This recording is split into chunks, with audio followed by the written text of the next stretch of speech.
지난 영상에서는 풋볼리크스의 폭로에 대해 알아보았는데요. 많은 클럽들이 FFP 규정 위반을 했다는 이야기가 드러나면서 전 세계 축구 팬들을 충격에 빠뜨렸는데 1탄에서는 FFP 규정 위반에 대해 알아보았다면 2탄에서는 또 어떤 이야기들을 폭로하였는지 알아보겠습니다.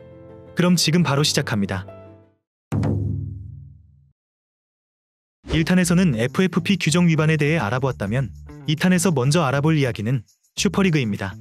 2018년 11월 3일 풋볼리크스는 유럽 각지의 빅클럽들이 빅리그 주요 팀들만 참가하는 슈퍼리그를 계획했다고 주장합니다.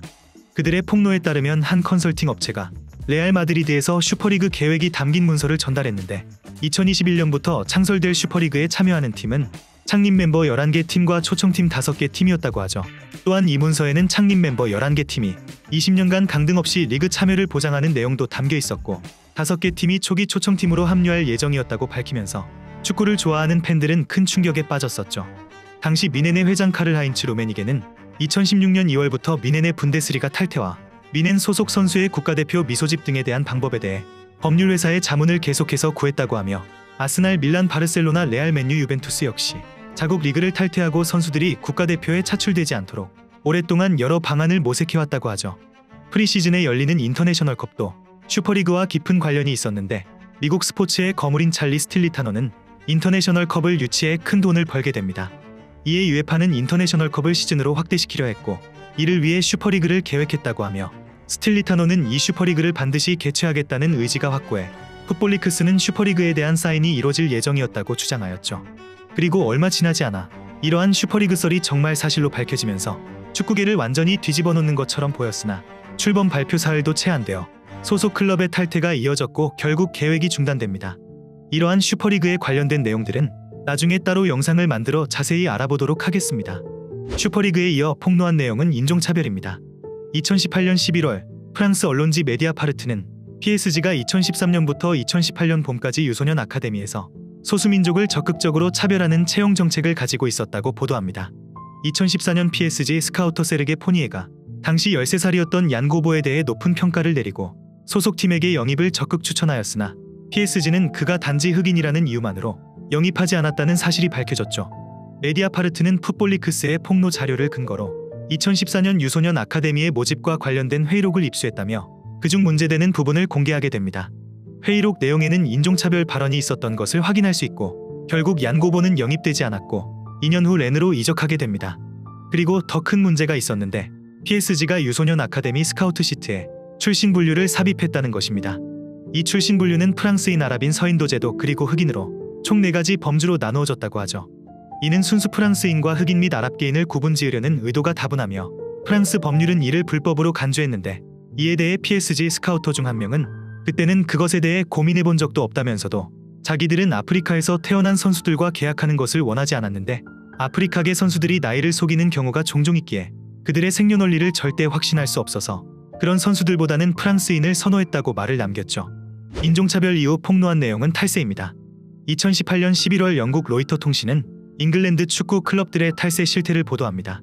에이전트들은 일반적으로 선수를 대신해 협상하는 대가로 선수 급료에서 최소 5%의 수수료를 챙기는데 많은 경우 클럽은 이 금액을 선수의 전반적인 보상 계획의 일부로 취급하며 지불하죠. 선수는 소득세와 판매세를 부담하게 되고 클럽은 사회보장금을 납부하게 되며 만약 선수가 세금의 순수 금액을 협상한다면 클럽은 결국 모든 세금을 지불하게 됩니다.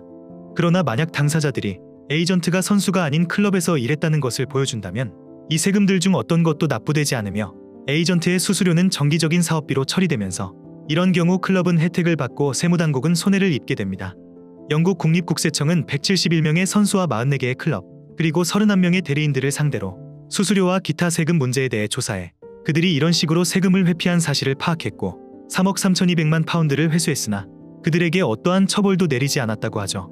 영국 축구협회 축구위원회 소속인 축구협회가 그동안 수집한 선수 이적 자료에 따르면 2015년 5월부터 2018년 1월까지 프리미어리그 클럽과 선수 간의 약 1,400건의 계약 협상에서 대부분의 에이전트들이 관여했다고 밝혔죠.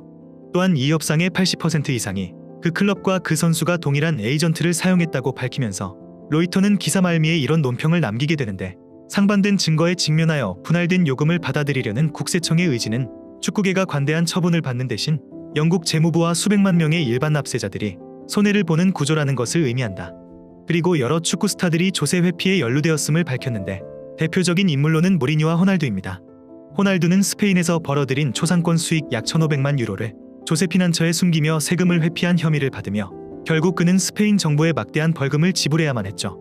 무리뉴 역시 감독을 맡고 있을 때 조세 피난처를 이용하여 세금을 회피한 전적이 있으며 이에 대해 유죄 판결을 받고 벌금을 납부하였죠.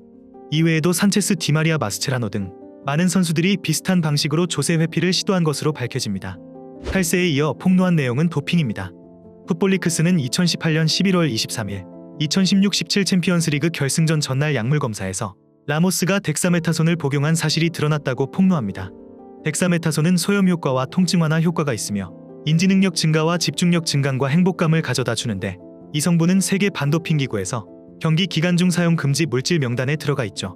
오스트리아에서 샘플 분석 보고서가 도착하고 유에파의 반도핑 부서는 라모스에게 설명을 요구하는데 이에 대해 라모스는 단지 4줄로 구성된 답변서를 보냅니다. 라모스는 구단 팀닥터가 경기 전날 그를 진료했고 이에 대한 모든 세부사항은 팀닥터가 준비한 메디컬 리포트에서 찾아볼 수 있다고 하며 이 리포트가 모든 상황을 설명해 줄 것이라는 답변을 내놓았죠. 그리고 얼마 지나지 않아 레알의 팀닥터는 라모스가 무죄이며 자신이 모든 것을 망쳤다는 내용의 보고서를 제출합니다.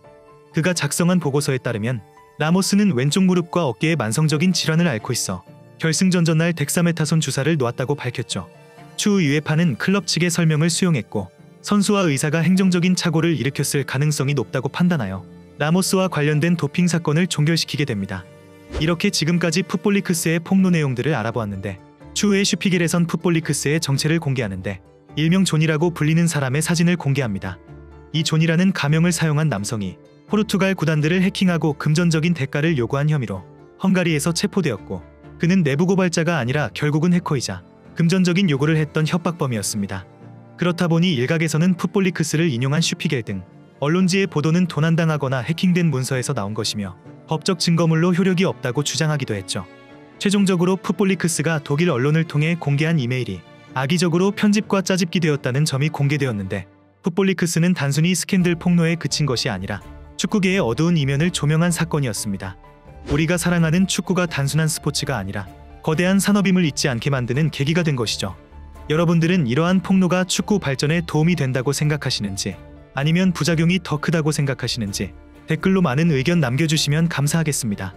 그럼 이번 영상은 여기서 마치며 지금까지 에띵이었습니다.